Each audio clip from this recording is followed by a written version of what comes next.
In 2019, my friends, I will turn 60 years of age. And it's somewhat of a milestone. But it has caused me to reflect on my past life. And what's interesting is, many of the things that my father used to say, that when I was young, I thought, I would never do that or say that, I find myself actually now saying myself. And I attribute that to, please God, learning from the example he gave me and the wisdom he imparted. Because as we grow older, there is a great wisdom that is gained. A wisdom not learned in books, right? But a wisdom that comes from living life well in Jesus Christ and by the power of his grace.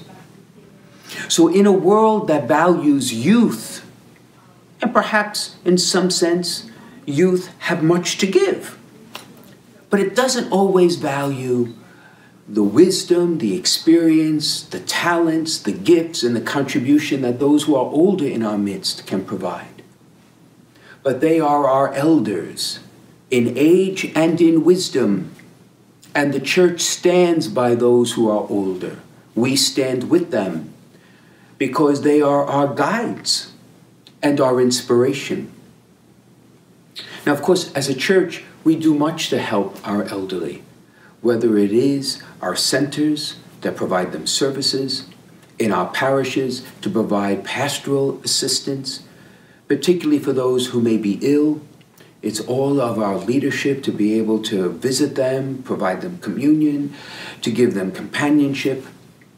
Meals on Wheels and Catholic Charities reaches out to the elderly, particularly those who alone may be tempted not to cook or may not have the resources to have good nutrition and meals each day. But whether it's in recreation or the basic needs of life or their spiritual needs, the church stands by those who are older in our midst. And I thank you for allowing all those services to exist. But there is much more to be done. For thankfully, many are living longer. But the challenges also grow more severe.